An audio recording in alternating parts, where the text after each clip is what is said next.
Laasweek het Freek uit Handelinge 8 vir ons herinner dat God vir ons soveel geleenthede bied en soveel kansse en dat ons hierdie kansse moet aangryp, of dit nou 'n geleentheid is om dalk te gaan kamp of tyd te spandeer saam met iemand kosbaar of om iets nuuts te probeer of net om jou mense lief te hê, moet ons dit gebruik. Ons moet daai kansse vat.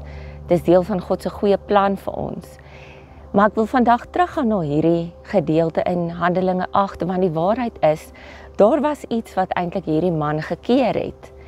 En in hierdie teksgedeelte word hy ingesluit by God se plan en word daar iets duidelik vir hom in sy lewe. Sien in Deuteronomium 23 vers 1 verduidelik dit dat 'n man wat ontman is, mag nie in die tempel inkom nie, kan nie deel wees van God se verbond nie, want die ou verbond is gesluit deur besnydenis. En hoe kan iemand wat gebroken is en dit wat dalk onrein is, hoe kan dit deel wees van dit wat God wil hê?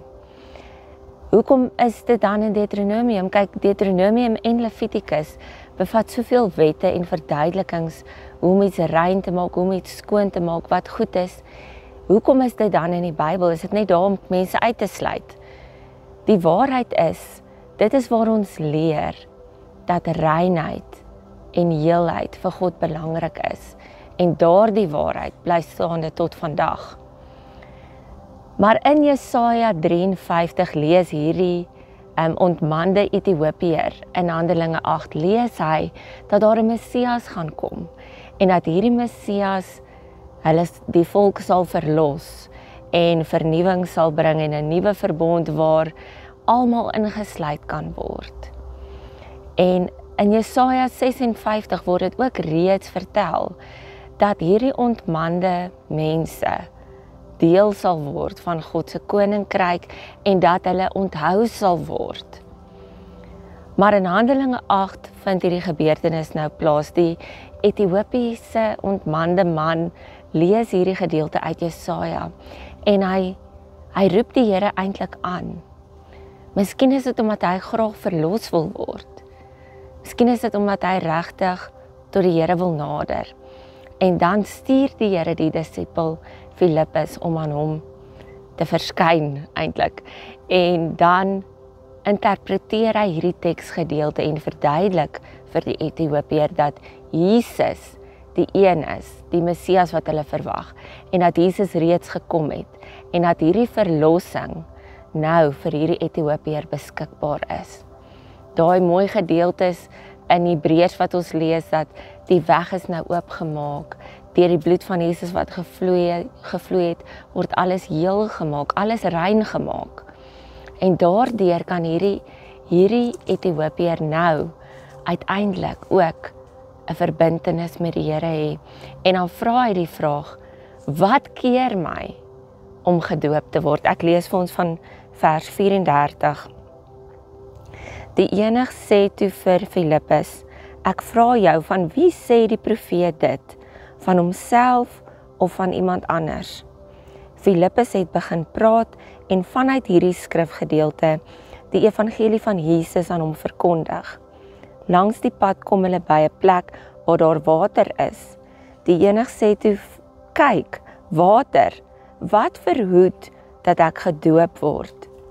Hy het opdrag gegee dat die wa moet stilhou en hulle het albei afgeklim tot in die water. Filippus sowel as die enig het en hy het hom gedoop.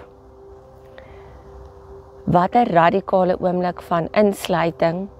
Hierdie man wat voorheen nie toegang gehad het tot hierdie intieme verhouding met God nie, wat nie deel kon vorm van die geloofsgemeenskap nie, word nou gedoop. Die nuwe verbond is op grond van God se liefde vir ons.